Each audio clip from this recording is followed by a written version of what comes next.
Question on the aisle. Kevin Gorman from the Pittsburgh Tribune-Review. Can you speak to what it was like coaching in the SEC and the divide between the SEC and other conferences, and what it's going to take for the Big 12 to catch up and other conferences as well?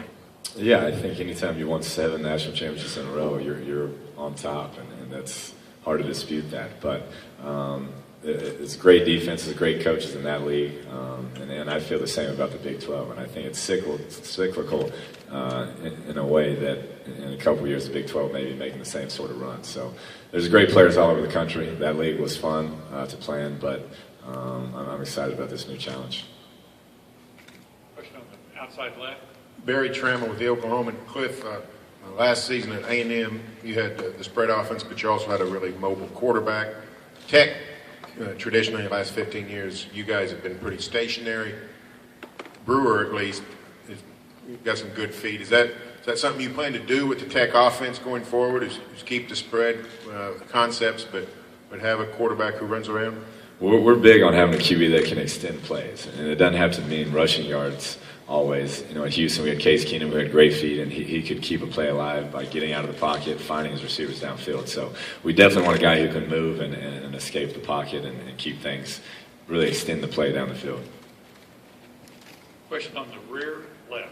Casey Kieran, K-Texas in Abilene.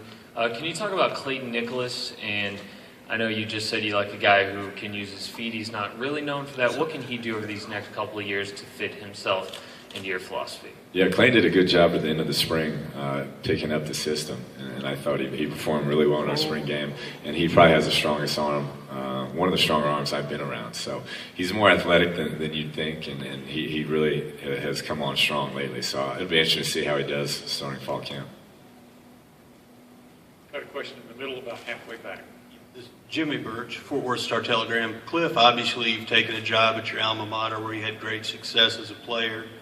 What, in your mind, are some of the biggest challenges with living up to what you did there as a player and then trying to replicate that level of success as a coach going forward?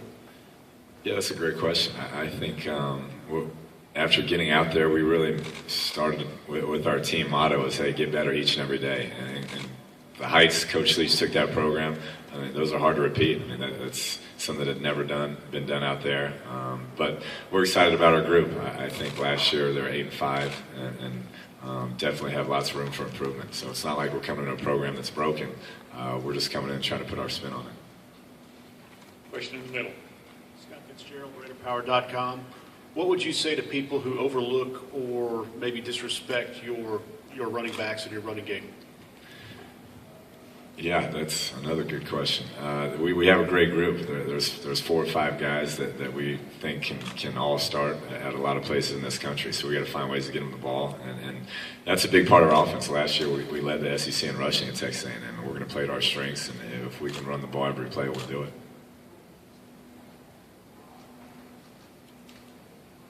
Got a question on the front